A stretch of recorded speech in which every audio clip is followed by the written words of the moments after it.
My favorite was I walked up to the doorman at one point and I was just like, the last time I came here, I don't remember when I left. And he goes, well, hopefully it turns out better this time. Didn't.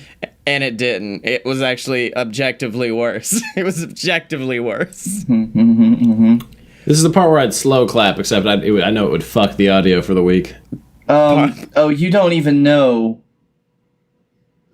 You don't even know. I'm gonna let Scottye tell it. Oh, you didn't know? Da-da-dun-dun. Your bar tab's gonna tell somebody.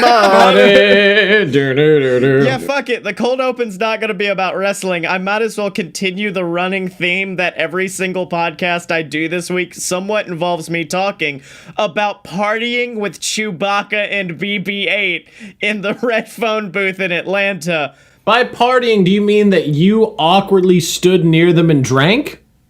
No, I mean at one point Chewie looks at me and Chewie said, you know, I wouldn't say no to a whiskey sour. And I went and I bought him one, walked over, and me and him and apparently a bunch of us just hung out making Wookiee noises for a few. Oh yeah, you don't remember how that, escalated. By the way... No, wait, can you tell the story of how this escalated? Because fun fact, hand the drink to Chewbacca, Scottye blacks out. That's literally the way the night went for me. I mean, that's the thing, we were just talking about, we got around to, I don't even remember what the fuck we talked about, because we were just making stupid small talk that you make at a bar. We were talking about the con, we were talking about how, he was happy that people didn't recognize him until he told them who he was. And that, and he said, yeah, and then I'm just a big Wookiee. And then he's...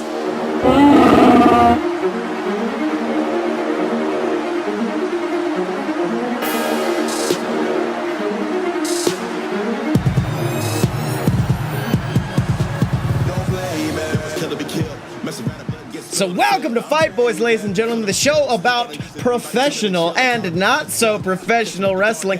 I am your host, the man who let the Wookiee win, the bad boy of podcasting, Scottye Moore. Oh, you did not let him win, he just won. It is me, the man that remembers meeting Chewbacca, Blake Tanner. It is I, the man that didn't have to deal with this BS, the Dylan. Apropos, thank you, sir. It's good to be back, boys. Did you enjoy your time off? Yeah, I got 4 days of it thanks to the hurricane. That didn't come anywhere near us, as I suspected would be the case. Oh, you mean the hurricane that's ravaging Alabama right now as we speak? I don't even know how. It hit the opposite coast, but well done. Yep. Look, that's what the president told me. The president told me that it was wrecking shop up and down Alabama. Mm-hmm. So, wrestling happened, and God, I've never been more happy that we postponed recording an episode. Yeah. Because if there was one thing this episode needed, it was a little bit of the bubbly. God, this is the new... It's already been run into the ground. I applaud how quickly they were able to do it. Dude, Matthew isn't gonna need an ending to Botchamania for the rest of the year. They've already made all of the intros and exits for him. It's already there. Yep. There is something disgusting about the way he says bubbly. Because it's not normal Jericho talking. It's just little bit of the bubbly. Okay, it's Jericho, Otis. He's channeling his inner Otis. By the way, this goes on the list of improbable things that Chris Jericho has gotten over, which includes a fucking clipboard, scarves, man scarves, shitty light-up jackets, and now the word bubbly. So, bubbly. If he can give and thanks to losing it, the AEW championship. Yep. Yes. So, can we talk about that? Let's just open up with it. Okay. Because I tried to get you guys to not see the news. I saw it before you posted about it. Oh. I tried, because I read that it happened, and I read the police report, because the police report is amazing, because it's not until you get to Christopher Jericho Irvine that you realize exactly what's going down, because before that it sounds like, oh, someone's lost their replica wrestling belt at a fucking Longhorn Steakhouse on the way to a long. It wasn't even there. It was on the way there. By the way, you ever hear the story about Jericho's first night as undisputed champion? Yeah. All I had was flashbacks to that story where he like locks in his hotel room and some dude like takes forever and he's just eating cold pizza with it. I was like, yes, Chris Jericho and like you know, issues with his newly won championships. Name a more iconic duo. Yeah. Chris Jericho is really is a legend. He is. Apparently the belt never even made it into the limo. He just put it on top of the limo and it fell off into the street. I just love the fact that you just a couple of days after he won that bitch. It wasn't even 24 hours. Oh, I thought it was within 48, but goddamn, that's impressive. It wasn't even 24 hours. How much did you have to drink at that Longhorn, Chris? Let me put it this way. He had a lot of the bubbly. Jericho was not over with me. Like, I understood the gimmick and I appreciated it, but I wasn't like, oh, cool, he's the champ, I'm super excited. I was like, okay, he's the big name, he gets the belt, whatever. I didn't care. Within 48 hours, Jericho made me care more than anything in the entire world. Because as somebody put on Twitter, when Jericho is at his best, he is the greatest professional wrestler on the planet. But when he is at his worst, he is just a sweating red pig man who unleashes catchphrases upon you. And it's equally good as when he's at his best. He also unleashes Judas effects on people. By the way, I saw the ending to that match, even though I didn't watch the pay-per-view. That looked way better than the match against frickin' Omega for the ending. Like that looked like he had practiced. It was like a counter move, like he just catches you with it, which is a great way to do a finisher. I appreciate that more than the last. It looked better. Yeah, he's getting there. By the time we get to TV in a month, it'll be fine. See, the only thing with me that sucked about it was the fact that throughout the whole thing, Paige is throwing the most vicious rolling elbows I've ever seen in my entire life, where you couldn't do anything to look better than that. I think Paige was legitimately trying to bust Jericho open in that one spot that he wanted to get busted open in, until the point where Jericho said, fuck it, I'm blading. Yeah. So, by the way, this last weekend made me realize that the problem I have with AEW, which is I finally had to go to I didn't because I had something else to do, but I was like, oh, I have to pay for this pay-per-view even after it's shown. And I was like, man, I can't wait for them to get a service. Yeah. It was great the way we did it because we were just at the hotel for Dragon Con, and Scottye just posted all over Twitter, watch party, come pay for the watch party. And I got $20 off of our pay-per-view off of it. There you go. Yeah. Now, I will say the greatest realization that I had during the pay-per-view was more about a certain wrestler and the fact that I don't think we've ever pronounced his name correctly because his name is Pac and not Pac. I don't know if it's because everyone's been thinking... Wait, who said it that way?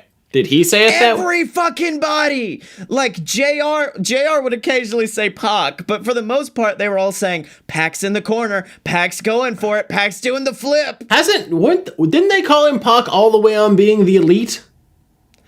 I don't fucking know. I just know that... Doesn't Pac call himself Pac? Yeah. I just know during the opener, they kept saying Pac, and I'm like, oh, they're getting it wrong. And then I Googled it. No, it's pronounced Pac, apparently. Whatever, who gives a shit? So anyways, I really enjoyed Kenny Omega versus Pac. That was a great match. Omega, there were 3 stellar matches on that card that I would recommend to anybody.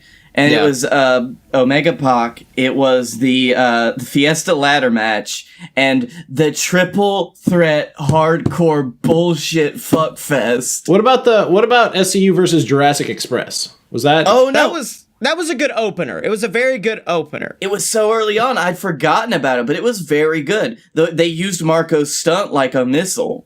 Yeah, you mean exactly how I said he would be used?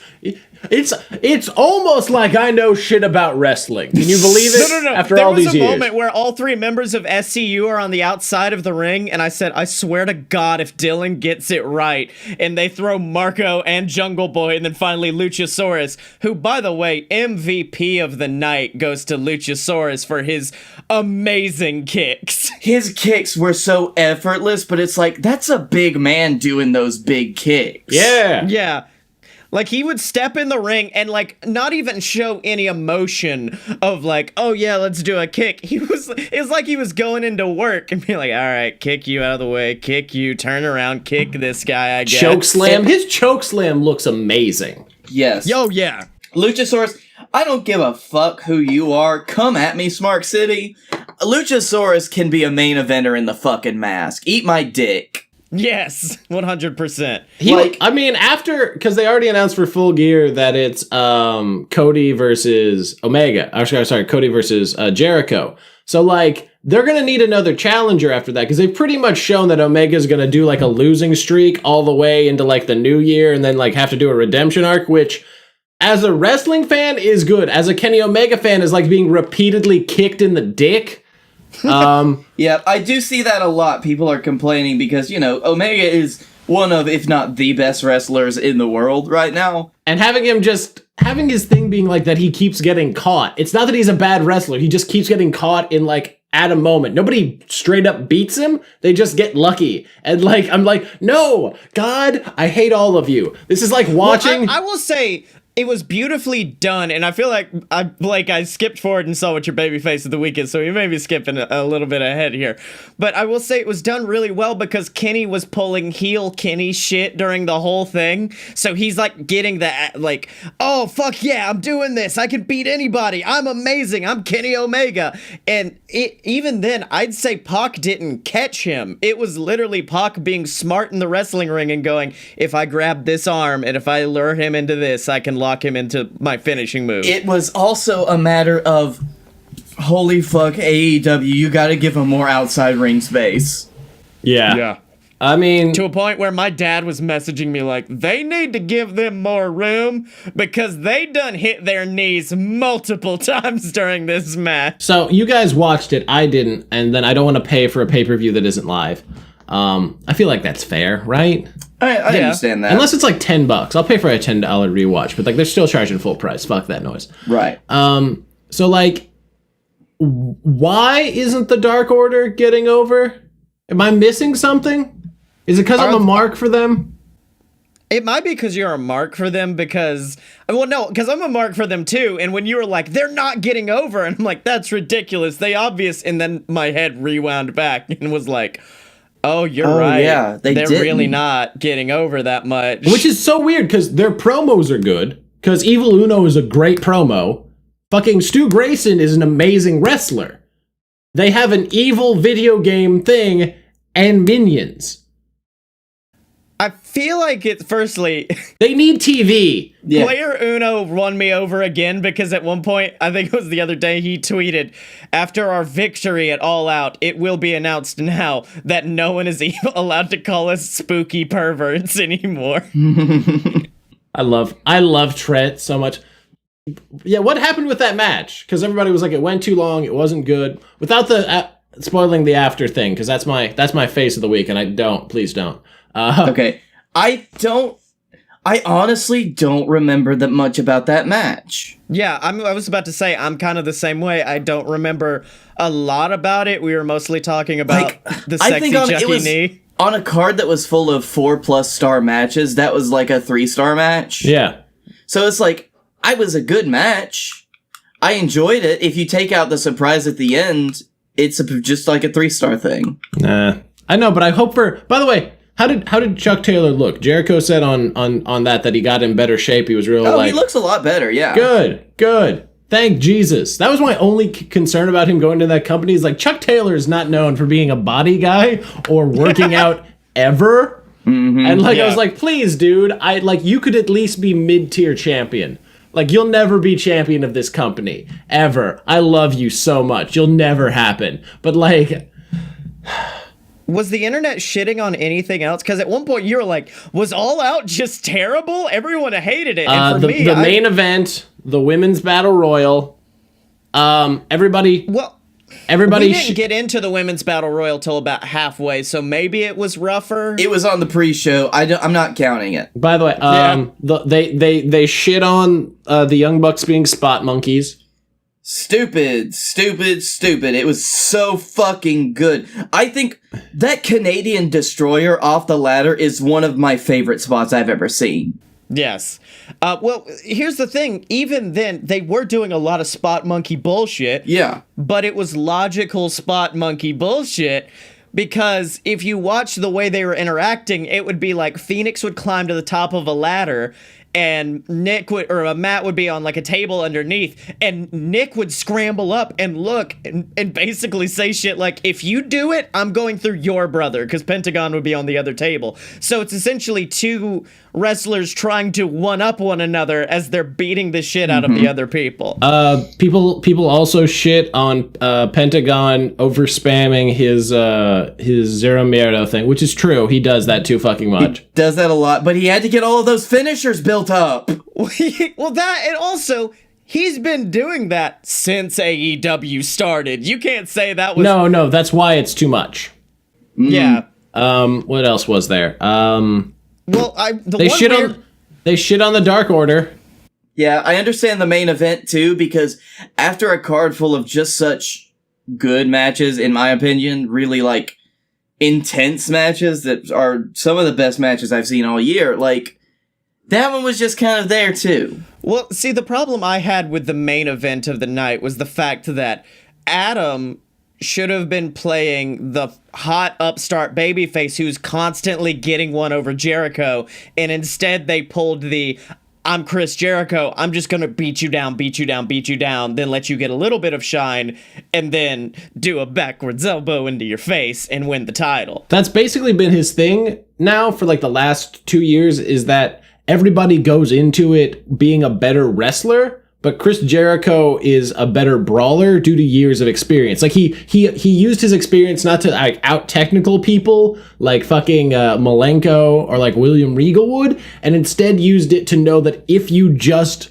like straight Bruiser Brody brawl people, no one knows how to handle it anymore. Like, so that's how he gets people. I think if they telegraphed that more, I think that would be a great way to like go about it. Yeah. Nobody also, will. The blade job, I appreciate what they were trying to go for, of like the, you hit me above the eye and made me bleed, I'm gonna do the same exact thing to you. But maybe if he had done it later in the match, or if like even if commentary didn't make it a defined thing to be like, this is happening, I would have liked it more, but... Now, how was this commentary team? No, buddy, here we go. All right, oh fuck, I forgot about the other thing. Well, firstly, Marvez is not on commentary anymore. They've hired Golden Boy, which made me very happy. And they were very good. Excalibur was very good, as always. Excalibur struggled in the beginning, I'd say that. Yeah, he started... I think both Excalibur and JR had to kind of find their way, and once... JR just gave up halfway through, and he became the sassiest old man I've ever heard. Was it good, though? It's because Excalibur is a very good play-by-play man. So now JR, who had been a play-by-play man for years, is like, I guess I'm just gonna talk shit throughout the whole match, and it was so good. By the way, did Chuck Taylor hit the Falcon Arrow?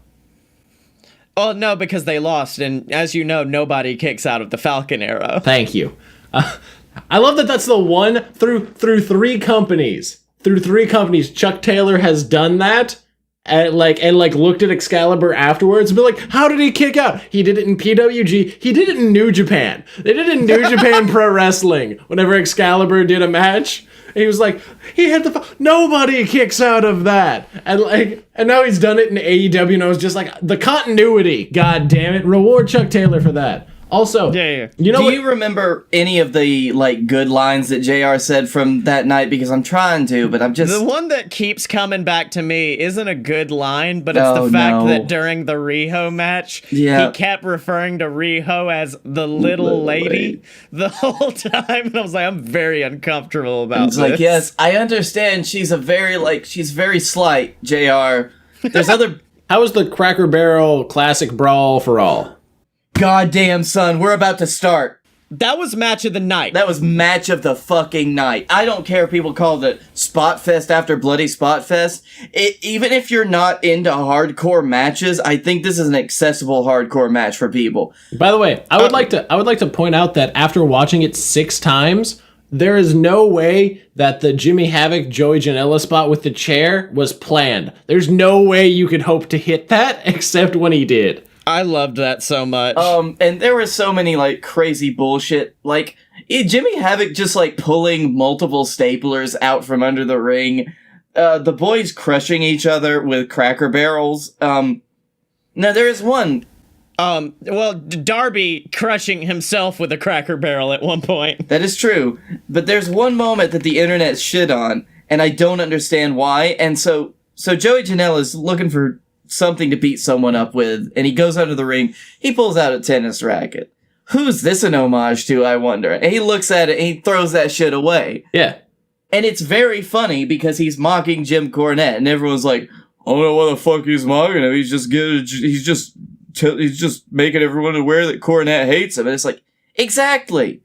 Cornette wouldn't be relevant at all if he didn't hate on these new age spot monkeys. This is like a give and take. This is how wrestling works. Yeah, that was the bit. Thank you very much, internet, for letting us know. By the way, do you know why people didn't love All Out? It was missing a key player. You know who that was? Nakazawa. Somebody pointed out today when I saw the new Chris Jericho Little Bit of Bubbly shirt. They just have AEW just has a shirt that says Michael Nakazawa. Yeah. And he has not done anything since Fyter Fest. Yeah. It's so good. Have I told you my dream booking for Michael Nakazawa? No, please do it. So my hope is that for like the first 6 months, he just is a comedy jobber, and then like sometime around like April Fool's Day, because that would be apropos, he just starts being a legit wrestler out of nowhere, and people don't expect it, and he just starts this massive winning streak because everybody forgets that Michael Nakazawa is like a 15-year veteran. Yeah. and then he just starts beating people, and then he gets a shot at the title and gets wrecked because he couldn't not like cheat and do comedy spots in like the big moment. But like then everybody endears people to him. Like that's my big dream for Michael Nakazawa. Oh, also, after the Cracker Barrel Brawl the next day at Dragon Con, there was... I wasn't sure if this was the cosplay, but hopefully she's listening right now. There was a girl dressed as Jimmy Havoc, but I don't know if you've ever been not sure of a cosplay. I stared at her for a solid 10 minutes. You took that picture. There's no way you can doubt that. She had the undercut, the over, and the face mask like he used to have back in Progress. Yeah, but I'm like, I don't know if this is an anime thing. I don't know if it's something... The only thing she could have done to make that more obvious is she had a boombox that played I Hope You Suffer on repeat. Hey, guys, I'm going to send... this picture of Jimmy Havoc in the exact...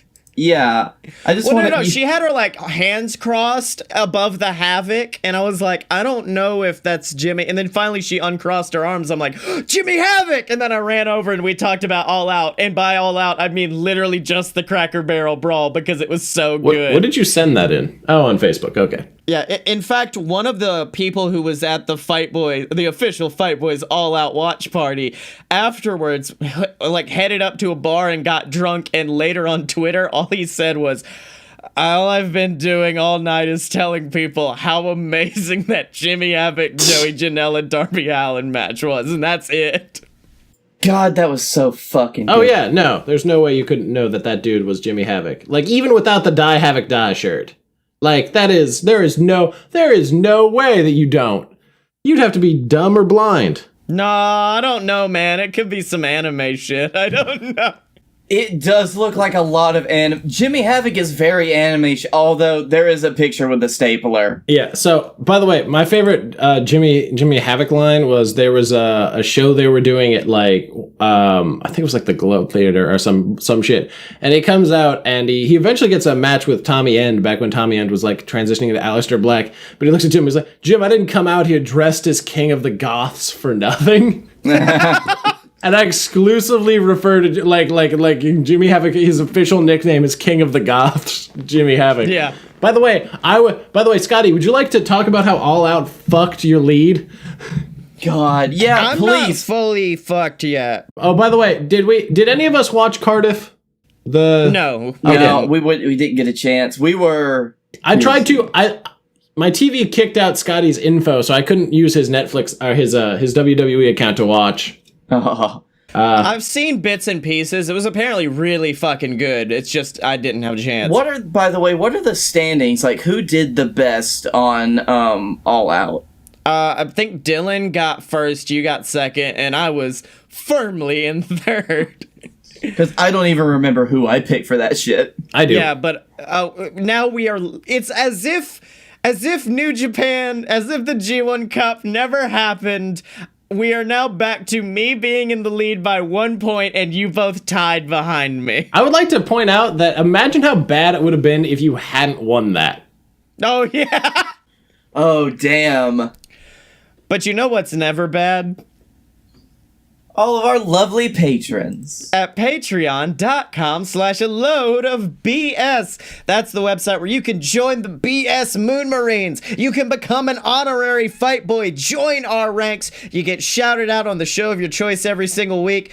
You may get some awesome swag from the Dragon Con show because, fun fact, we were supposed to have a bunch of stickers to give out. They didn't come till yesterday. So I'm going to have a bunch of sticker packs to send out to people. And if you want some, you can get them at patreon.com/a load of BS, where you get shouted out like that motherfucker Ghazi. Access to exclusive Ghazi shows. has been in Twitch for a very long time, and we have ignored the shit out of him. I'm sorry, Ghazi. I've been ignoring him. I've been ignoring him for years. On purpose.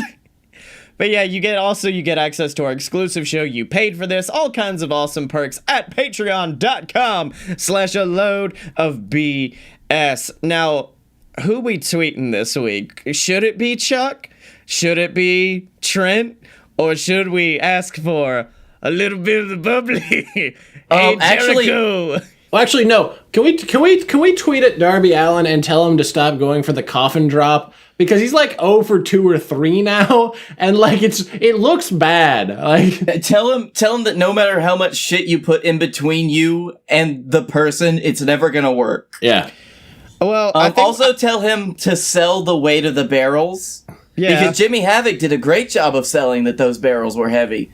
Darby, you just picked it up like you're a Hulk motherfucker. He picked up the light one. Yeah. Oh, he picked up the one without the bottom, didn't he? He did. Yeah, I'm fairly sure we've already tweeted at Darby, so I've just preemptively put at Longhorn Steakhouse. There you go.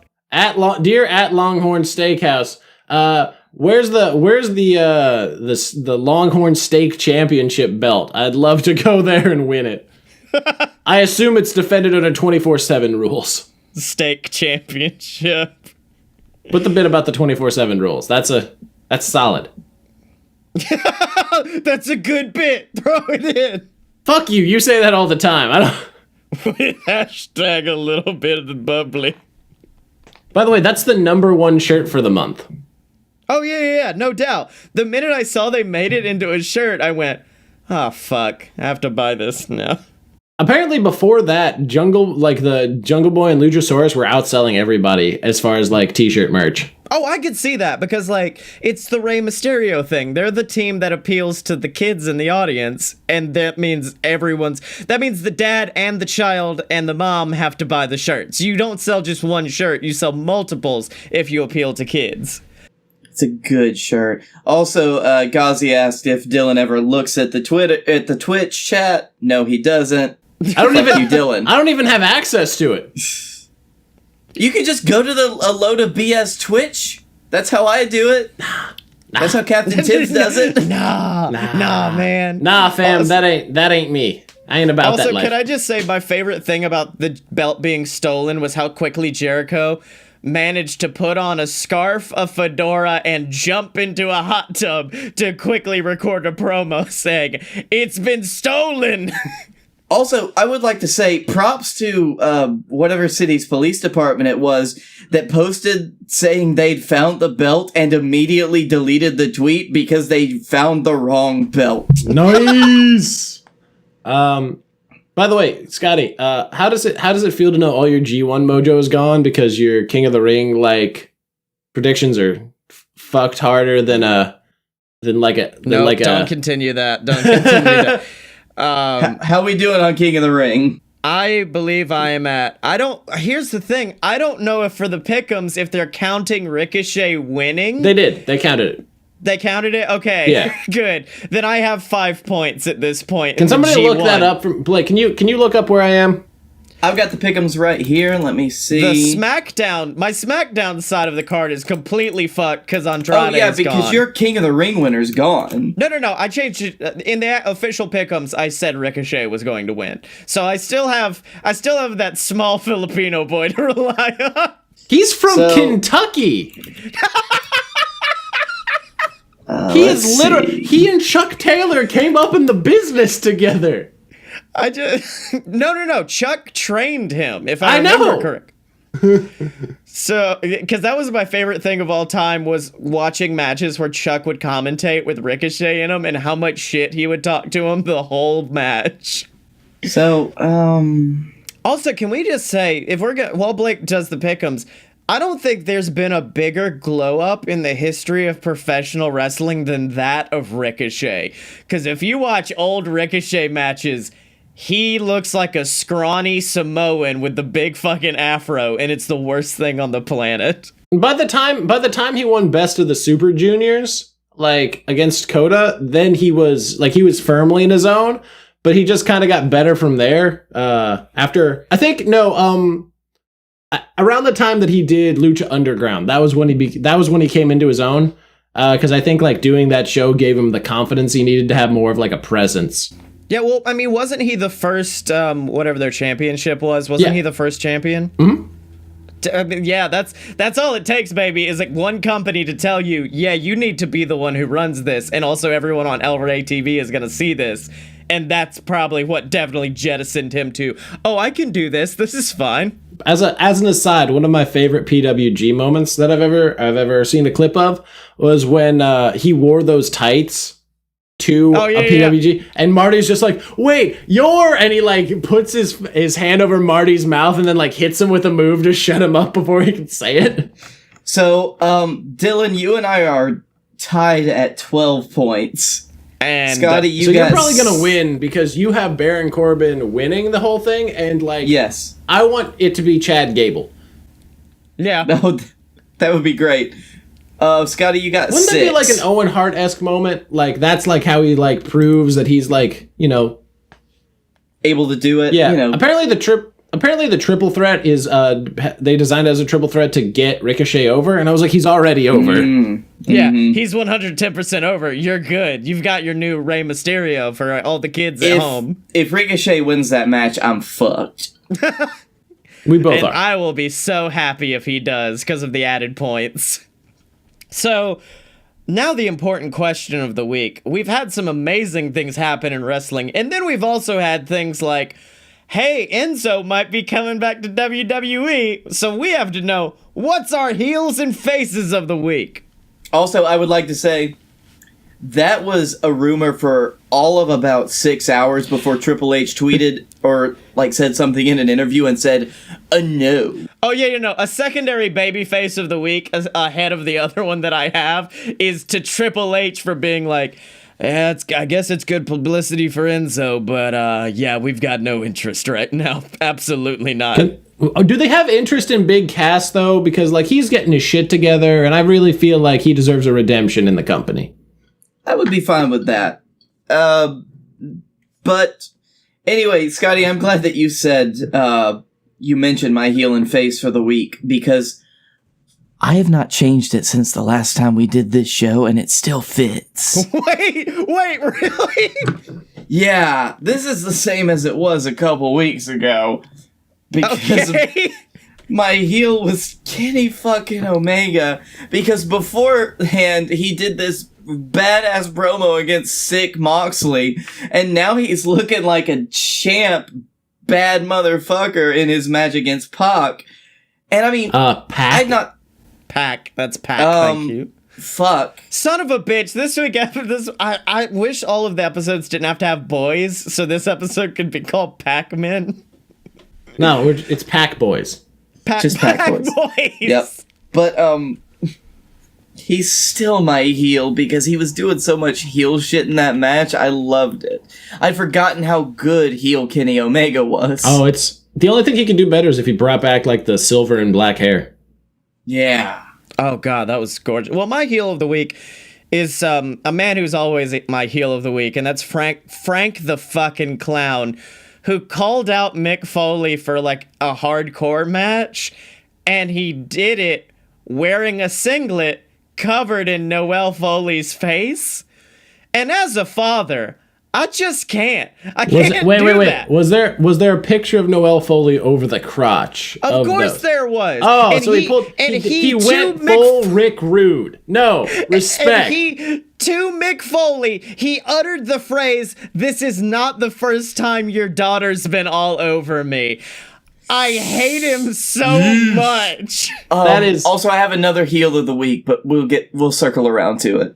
My heel of the week, unfortunately, is New Japan Pro Wrestling for their for their handling of the Kenta concussion situation at Royal Quest on Saturday.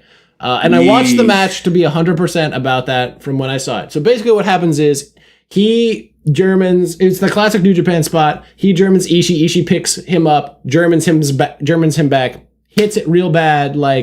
He gets up. He has no energy on anything. He tries to do like a snap slam.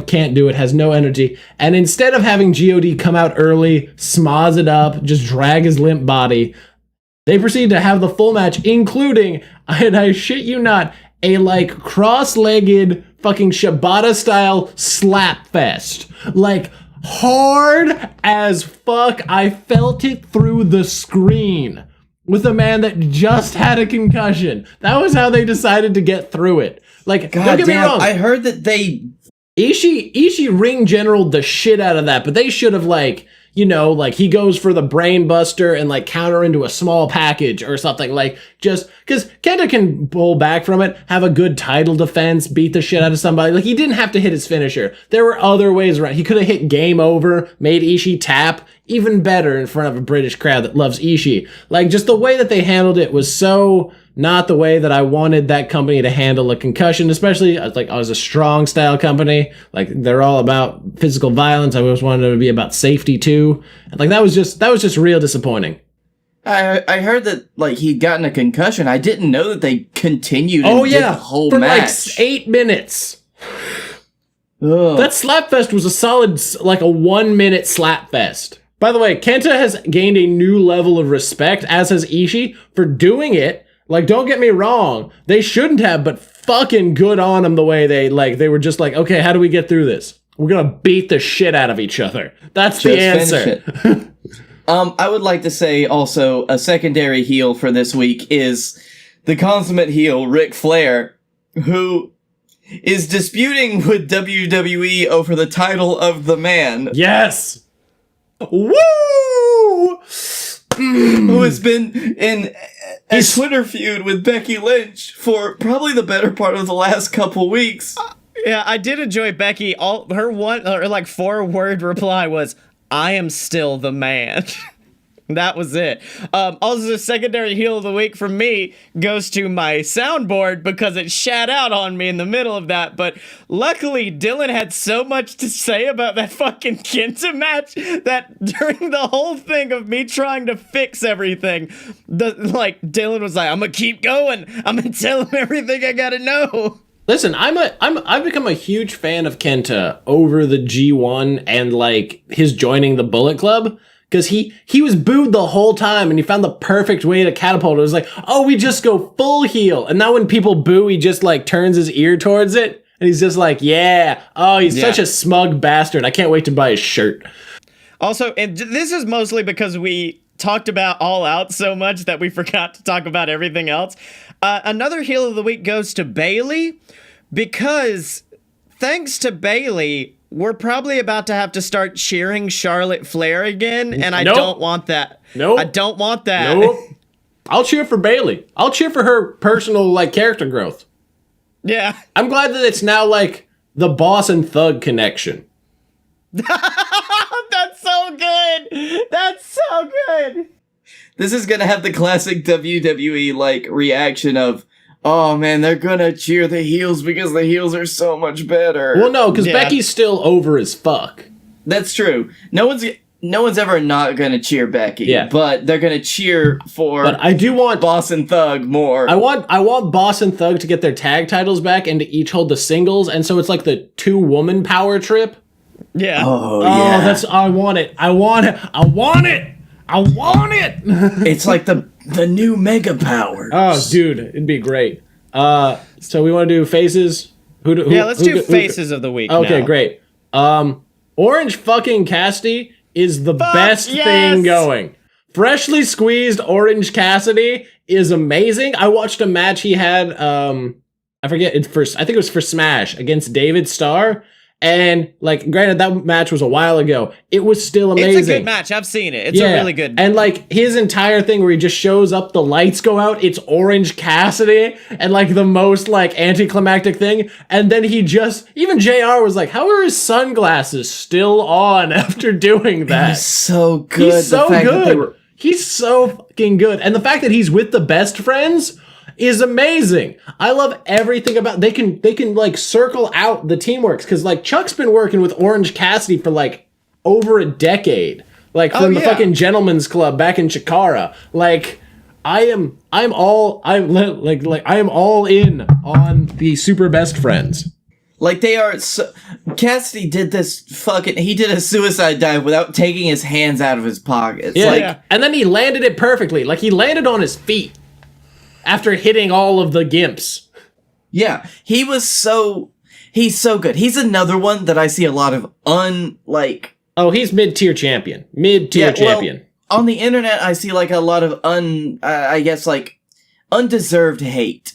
Yeah. Because it's like, oh, he's lazy. Look at his gimmick. It's so easy to see through what he's doing. But he's such a fucking good wrestler. We've talked about this before, haven't we? Yeah. Well, I just want to say, I've never seen someone more justified in their choice of cosplay than Sean from Radish, who we did a show with the following day, because he came in dressed as Orange Cassidy, and I've never seen someone so pumped to not have to do anything for the rest of the day other than just be a lazy little shit. By the way, I've said it before. I'll say it again. My dream tag team for AEW is Orange Cassidy and Michael Nakazawa. There is so much untapped potential in like a lazy slap. Like, he lathers himself up in baby oil. The person slips. Orange Cassidy hits him with like one of those like sissy chops or something. And then all of a sudden they just turn the gas on and they both like actually beat the shit out of everybody. And that's how they win, is nobody can handle the whiplash. See, that's something that I think that a lot of people don't realize nowadays in wrestling. But there are characters that like they start out on such a level where they're not doing anything, but then you flip a switch and they're the best fucking wrestler in the room. Yeah. And that's Orange Cassidy. A real Festus, you could call him. A real Festus. A real, He's a grizzled young vet. He's a grizzled young vet.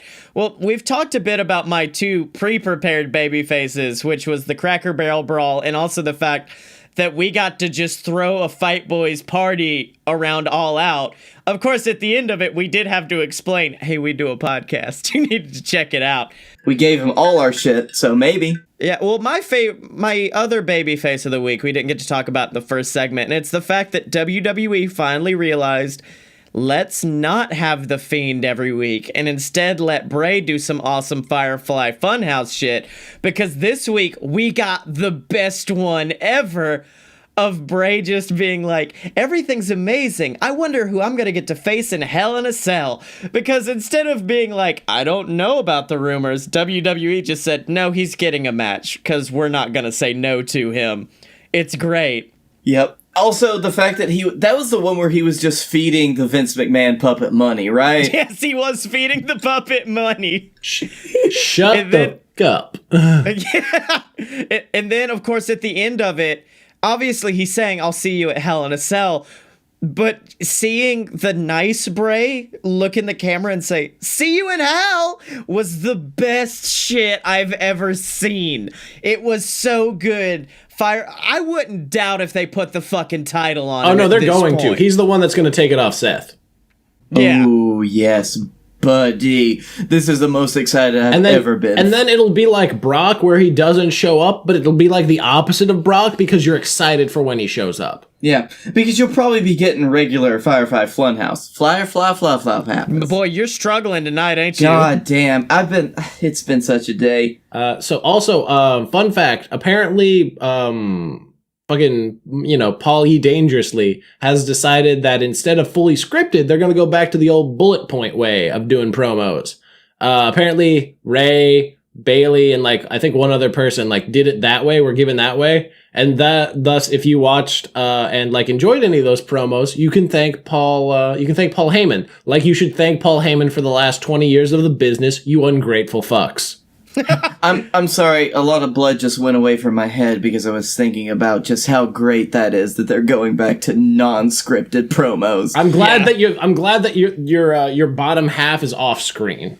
Yeah, I did enjoy. I watched the CM Punk shoot that he did at Starcast, where he was talking about The Rock calling him in the center of the ring. But my favorite part was when he was talking about going to The Rock's executive suite and all of the Hollywood people coming towards him, and one of them hands him a piece of paper and goes, "This is your promo for next week with The Rock." And CM Punk just looks at it, looks back up, and goes, "You're gonna have a bad time, buddy." And eventually CM Punk grabs Dwayne The Rock Johnson, and they have a one-to-one, man-to-man conversation where he goes, "I know this is how you do your things, but this is how I do my things, and it's not going to work out if you try this out." It was a really good moment because it allowed you to remember that CM Punk isn't whatever. He's still just a dude, and it was really cool to realize that watching that few bits of that shoot interview that I got to see. It is that weird thing where you realize that everyone's human, because even with personal lives, it's so easy to assign heel and face to people's actions, with the whole lawsuit thing. But then things like this happen, you're just he's just a dude, and he probably just did what he thought was best, even though it was shitty. And even though it is shitty, I can see that. I don't forgive him, but I'm just yeah, I understand. Yeah, he's a pretty big asshole, but still, I understand why he does some of the things he does. It reached a moment with me where I was he seems happier not wrestling. I don't want him to come back to AEW, but I do want to just hang out with him. That's all I wanted after that was, I don't want to see him back in a ring. I just want to hang out with him and make sure he's doing good. Yeah. Meanwhile, my babyface of the week is Baron Corbin. Yeah, as it was a few weeks ago as well. Because he is keeping my dream alive. Because he is going to win King of the Ring 2019, or I'm going to die. He is my favorite manager of a local Applebee's that I've ever seen. Vince thinks he's sexy, so why don't you? So as I said before, dreamboarding Baron Corbin to win King of the Ring is wishing that somebody would just come up and kick you in the nuts. You just been, oh man, I hope it happens today. That's where I've been with WWE for a while now, so yeah. Can we just put another I'll feel something at least. Can we put another heel of the week on Blake for dreamboarding Baron Corbin into becoming King of the Ring? I don't want that. Mainly because he looks like he's improving and doing things, and no one should get saddled with the King gimmick except Ricochet. Yeah. It's already his fucking Twitter handle. I know, but I really want Gable now. I'm ready, willing, and Gable. I would rather Gable won than Ricochet because that means that I still win. This summer, 2 men save the world. From who you ask? Everything invading robo penises. This show is not about those 2 men. This show's just a load of BS. The show where Blake Tanner and Scottye Moore make up dumbass movies like that. We're your personal think tank. We're your 2 white guys, which fills the quota for a podcast, I think. And we're just gonna be here to have a good time and talk about sauerkraut. That's right, except no substitutes, ladies and gentlemen, because this is that pure, uncut BS. Good, uncut. Well, boys, we talked ad nauseum about All Out, some WWE news, which is making me happy that not as much is going into WWE as it is AEW. But now I want to go to the greatest professional wrestling organization in the world in Birmingham, Alabama. The organization that's about to be beating the Elite. And I am talking about JWF Pro Wrestling. So let's turn things over to Captain Tibbs and Silver Spoon. Welcome, ladies and gentlemen, to JWF Monday Night War. I'm your host, Silver Spoon, joined as always by a man who went all out this weekend, Captain Tibbs. I stayed at home all weekend. How'd I go all out? I'm not sure, Tibbs, but let me tell you something right now. We are on the cusp of one of the greatest JWF pay-per-views of all time. It is beating the Elite. Not sure. Oh yeah, fuck those guys. Not really sure why we called it that, but who knows? But of course, at that pay-per-view, we are going to see the finals of the King of the Steel City tournament, a tournament that will determine the next #1 contender to whatever title the champion or the King decides to go for. We already have seen the Hammerman move on to the semifinals. We've seen Sam the Beer Man Adams.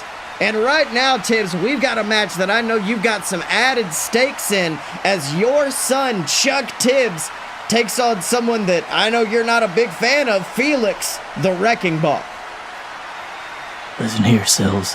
I've made it very clear how much I hate Felix Ball. In the many months that he's been in my company, for some strange reason I haven't gotten rid of him yet. But damn it, my son's gonna win. Also, I'd like to say it's strange having the King of the Steel City tournament where Guy Fieri's not in it. I just don't know how to feel. That's right. Let's not forget last week, Mojo Gruff getting the Demon Honeypot to assault Guy Fieri before his match. And it was a devastating loss. I mean, Guy Fieri, he's been King of the Steel City for the past 2 years, and he was eliminated in the first round. It was horrifying to see, Tibbs. You never think to see things like this, but then again, you got young up-and-comers like my son, Chuck Tibbs. You've got some of the greatest wrestlers in the world, like the Hammerman. I think we're gonna have a great king, no matter what, after my son beats Felix Ball. That's right, both of them staring across the ring. The bell goes ding, and oh, Chuck just shooting across the ring like a bullet, tackling Felix to the earth, raining vicious shots down onto his skull, the fist moving with fury. Chuck, like a house of fire, bouncing off the ropes, and a massive shotgun drop kick sends Felix Ball into the turnbuckle. And Tibbs, your child, he is going crazy. 100%, son. Keep up the attack. That's right, now Chuck climbing onto the top turnbuckle, looking down at the Wrecking Ball, and ooh, delivers a massive elbow drop straight through the heart. Chuck trying to set up for the former Canadian DDT, now known as the DD Tibbs, trying to finish things off, but wait a minute, the Lumberjack, Felix Ball's associate, the Lumberjack, distracting the referee, Shibata, and oh my God, it allowed Felix to hit that low blow. Chuck falling to the earth, and Tibbs, I know you hate to see this. What are you doing, Shibata? You gotta watch the ring. That's right, and now Felix just grabbing Chuck by the throat, picking him up off of the ground, and a massive choke slam into the earth, going for a pinfall. 1, 2, and Chuck just barely kicking out at 2, Tibbs, but I think Felix's work may be done already. I don't know, Sills. He's never been blindsided like that. I haven't been able to teach him about that yet. Damn. That's right, and now Felix looking pissed off fairly that he has not finished this match off, going over to the Lumberjack, and what in the world, what's the Lumberjack handing him? And it's, oh my God, it's brass knuckles. He's got Shibata distracted. He's got those brass knuckles in his hands. But wait a minute, Shibata doing his job right, grabbing those brass knuckles, tossing him out of the ring, and he's thrown the Lumberjack out. He's thrown the Lumberjack out from ringside. And Charlie, he's using the distraction to nail a low blow of his own. And now he's got Felix. He's got him in the captain's hook, wrenching on the leg. Felix, he's got nowhere to go. Your boy's doing it, Tibbs. That's good, son. Twist it clockwise. No, not counterclockwise. Clockwise. You'll get the best torque. That's right. Trying to get that tap out that he failed to get at Summerfest from Felix Ball. But oh, wait a minute, Tibbs. There they are. It's the music of the Dynasty. What? The team of Scottye Moore, Blake Tanner, and Scott Moore. Let's not forget last week their interference cost Chuck's tag team partner, the Dylan, his match against the Hammerman. It looks like they're trying to do the same thing right now. No, Sills. They can't do this. I don't care how talented they are. They're interfering with a match that could have devastating consequences. That's right, but they're walking towards that ring, their eyes set on Chuck. But wait a minute, from out of nowhere, the Dylan, he's got a steel chair absolutely waylaying each and every single member of the Dynasty, destroying them at ringside. But no! Felix takes the opportunity. He uses the distraction. He's picked up Charlie by the throat once again and delivers a vicious Felix bomb in the center of the ring. Chuck is absolutely laid out as Felix goes for the pinfall. No. 1, 2, 3. And Tibbs, I know you hate to see it, but after numerous counts of interference from the Lumberjack from the Dynasty, unfortunately it looks like Felix Ball is moving forward in the King of the Steel City tournament, but who knows what's going to be next? What's going to be next for Chuck Tibbs?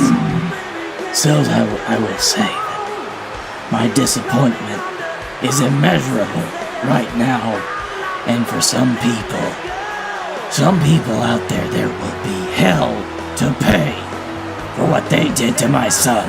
That's right, Tibbs. I mean, it was absolutely horrifying seeing what the Dynasty are willing to do. I mean, a couple of weeks ago, the Dynasty invited Dylan to join their ranks, and instead Dylan opted to stay with Chuck Tibbs, a move I never thought I'd see from the Dylan, and I guess the Dynasty didn't expect it either because they have been absolutely decimating both of these men. What do you think?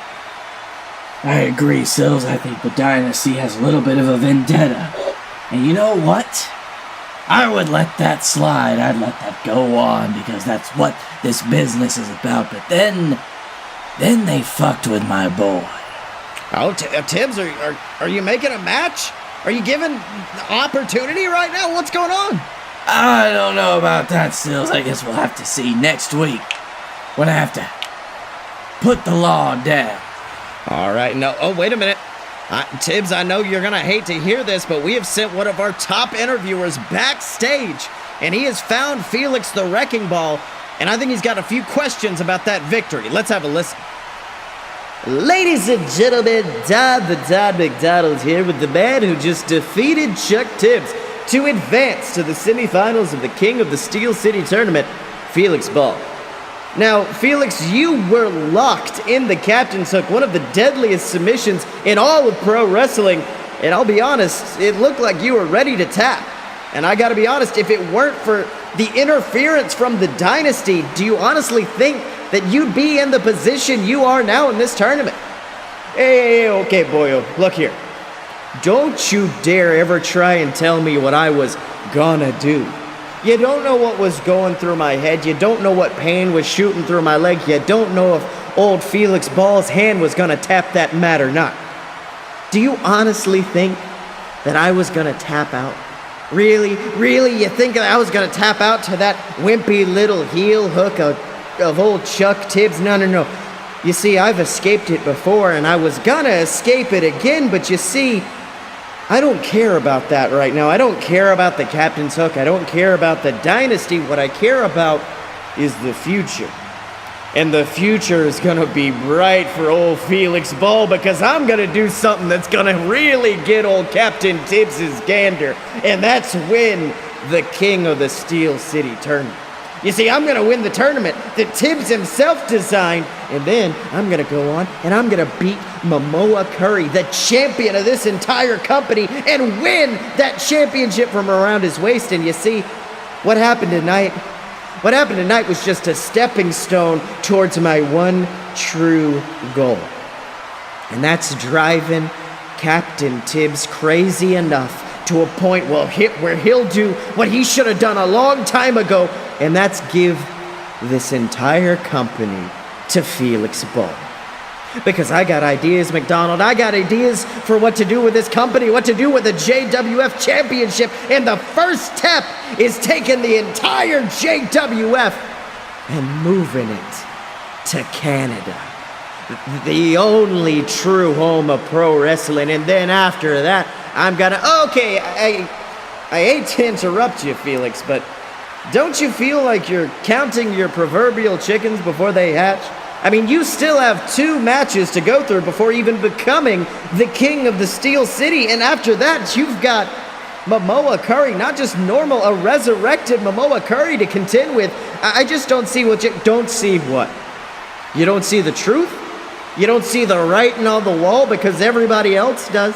Everyone in that arena, everyone in the back, they all see that this company is run by an absolute psychopath named Captain Tibbs. They see that the walls are crumbling around them in this shithole town called Birmingham, Alabama. And they see that the only salvation that this company has left is in the form of the densest man on the planet, Felix the Wrecking Ball. All right, Tibbs, we're gonna have to ask you to calm down. I'm gonna blow. I'm gonna go out there. I'm gonna fight him myself. All right, I'm calm now. Look, Tibbs, yes, let's not forget next week he may be going up against the Hammerman. Next week you're gonna fight the fucking Hammerman. All right. Well, looks like next week he's made his decision. Felix Ball will be facing off against the Hammerman, and that of course means that Mojo Gruff is going to be facing off against Sam the Beer Man Adams. But Tibbs, let's not forget, most of the pain that was dealt in Mojo Gruff's last match in this company, it was dealt before the match even began, when the demon Honeypot came out to the ring, absolutely assaulting Guy Fieri. It was shocking, Tibbs. I understand, Sills. I wasn't expecting to see that from Mojo Gruff, even to the depths of depravity that he'd fallen into, the fact that he has become a sycophant to such evil, the fact that he has teamed up with Honeypot, something so great that it could end the world, the fact that they are trying to run roughshod over my company. I'm dealing with them on one front. I'm dealing with Felix fucking Ball on the other front. It's enough to drive a man insane, but I'm still here, and we're gonna beat him. That's right, Tibbs. And I mean, let's not forget, the winner of the tournament gets an opportunity at the JWF champion of their choice. And Mojo Gruff and Honeypot, they've made it clear in the past that their dark machinations, everything they're doing is in a quest to claim the JWF World Heavyweight Championship. And Momoa Curry, our current champion, he's come out to our ring because I think he's got a message for Honeypot and Mojo Gruff. Let's have a listen. So, it appears as though that the ass-kicking that I delivered to Honeypot at Summerfest wasn't enough. Because last week, in a horrifying display, the demon, the beast, Honeypot, assaulted my personal chef Guy Fieri before his match against Mojo Gruff, allowing La Flambeau to pick up an easy victory, but it's almost as if those two dipshits forgot exactly what the hell awaits the winner of the King of the Steel City tournament, and that is a match against the champion of their choosing. And as much as I'd like to believe that they would go on to challenge for the tag titles or maybe get the captain's championship, I know what La Flambeau wants. I know what they need. And that is the JWF championship around my waist. So I'll make things simple for them. In fact, I'll make them an offer they simply can't refuse, because at beating the Elite, it just so happens that I don't have an opponent. But you see, I've faced Honey Pot before. And you all saw what happened. You all saw how quickly I decimated the demon. You see, what I want to do instead is I want to face off against Honey Pot and that little voodoo puke, Mojo Gruff, in a 2-on-1 handicap match. I'm willing to take Mojo Gruff, grab him by the skull, and slam him into the mat. I want to send Honey Pot flying back with a fisherman's spear. I want to decimate those two piece by piece. Because if I don't, I know the destruction that awaits the JWF roster. You see, I've gotten this belt through hard work. And ever since claiming it, I've done nothing but face greater and greater challenges.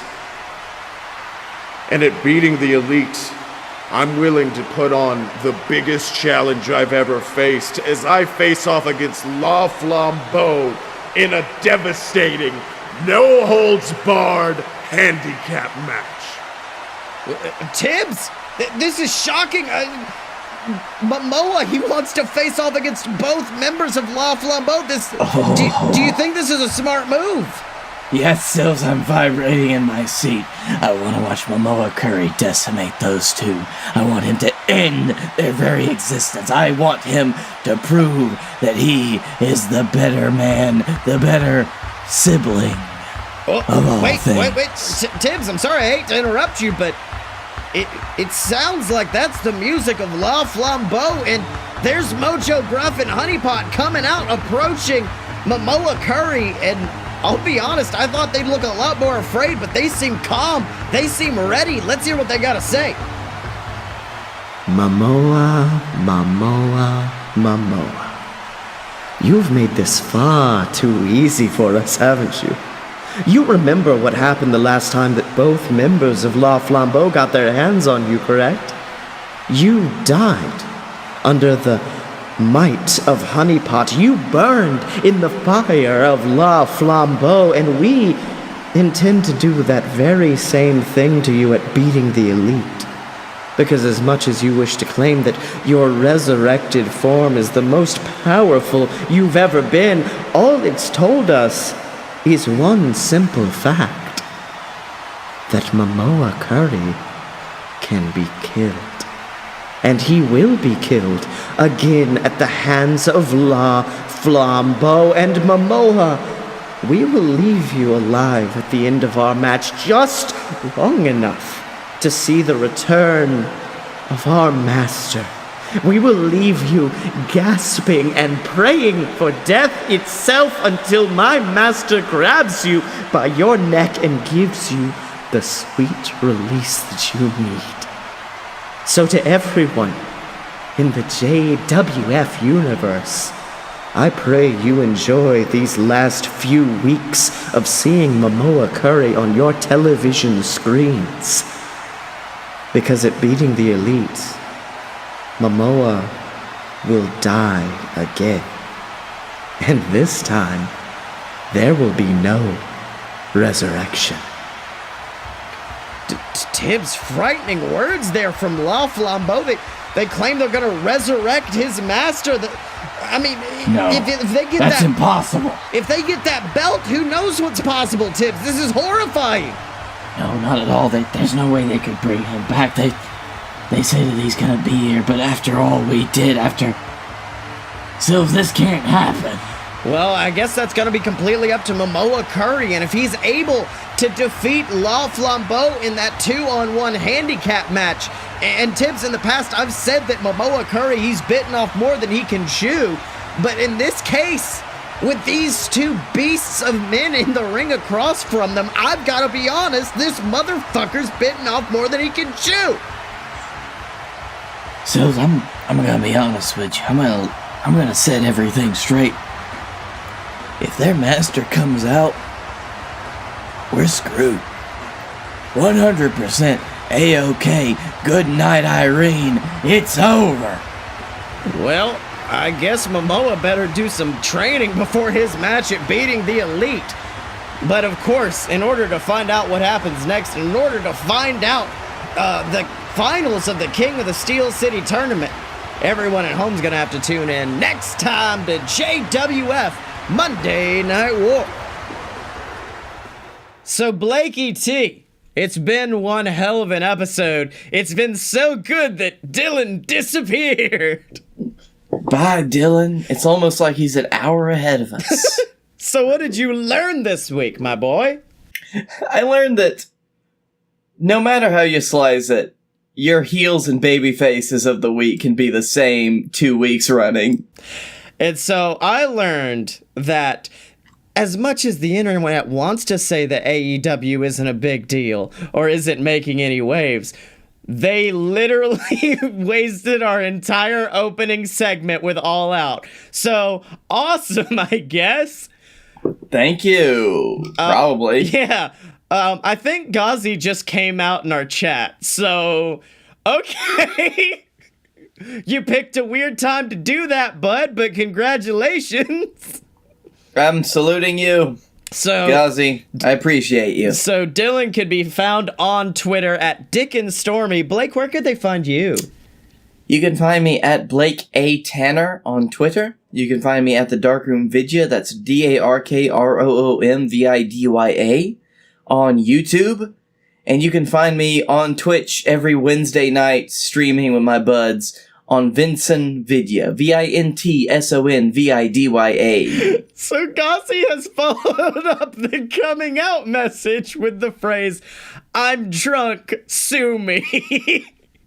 So you can find me on Twitter at Scottye Moore, SCOTTYEMO. Buy all my books on Amazon. Check out my Fiverr account. And remember to check out the other shows online at aloadofpurebs.com, ladies and gentlemen.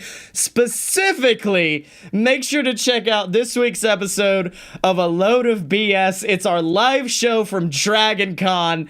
It got so buck wild. Vin Diesel stole our whiskey. A lot happened. I'm amazed you were able to put it together so quick. That was all last night for me. Like, I got done recording Opposite Attractions and then just edited all of the audio together. And it's unlistenable without the video representation. So make sure to check that out because it was the most work we've ever done for a show. Specifically, A Load of BS. I do more work for each episode of JWF, but yeah, check that. I mean, I tossed a lot of whiskey bottles, so yeah. So make sure to check that out. Special thanks to Mega Ran for his song, Fighters, which is our theme song. Our new theme song we've been using for a few weeks now. The birthday boy, Mega Ran, he recently just leveled up in life with his new birthday. So make sure to go give Mega Ran a happy birthday from the Fight Boys. It would be very late at this point, but still. He would appreciate it. He would very much appreciate it, so make sure to do that. And as always, you can find us at aloadofpurebs.com. Step up to the merch table at merch.aloadofpurebs.com. Find us on Facebook, donate to the Patreon, subscribe on Twitter, and remember to follow us on Twitter at Fight Boys Show Longhorn Steakhouse, because when you're a fight boy, you're a fight boy for life!